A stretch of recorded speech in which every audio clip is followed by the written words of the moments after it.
Hi, welcome to our computer programming class.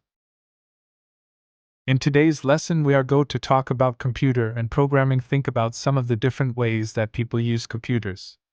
In school, students use computers for tasks such as writing papers, searching for articles, sending email, and participating in online classes. At work, people use computers to analyze data, make presentations, conduct business transactions, communicate with customers and coworkers, control machines in manufacturing facilities, and do many other things.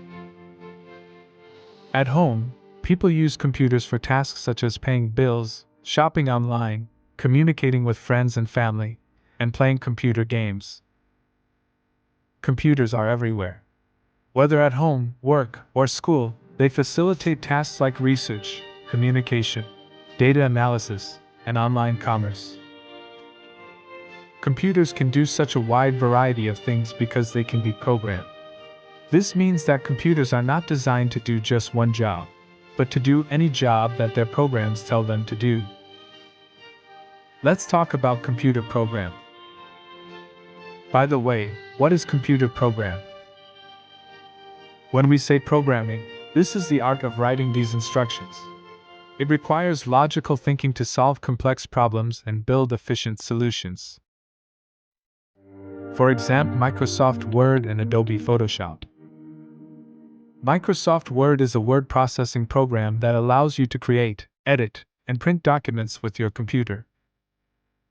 Adobe Photoshop is an image editing program that allows you to work with graphic images, such as photos taken with your digital camera. Programs are commonly referred to as software. Software is essential to a computer because it controls everything the computer does. All of the software that we use to make our computers useful is created by individuals working as programmers or software developers. A programmer, or software developer, is a person with the training and skills necessary to design, create, and test computer programs. We all know computer consists of hardware and software, of which the hardware refers to all of the physical devices, or components, that a computer is made of. A computer is not one single device, but a system of devices that all work together. For example, the central processing unit, the main memory, secondary storage devices, the input and output devices, and others.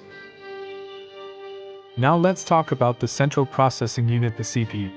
When a computer is performing the tasks that a program tells it to do, we say that the computer is running or executing the program. The central processing unit, or CPU, is the part of a computer that actually runs programs. The CPU is the most important component in a computer because without it, the computer could not run software. You can think of main memory as the computer's work area. This is where the computer stores a program while the program is running, as well as the data that the program is working with.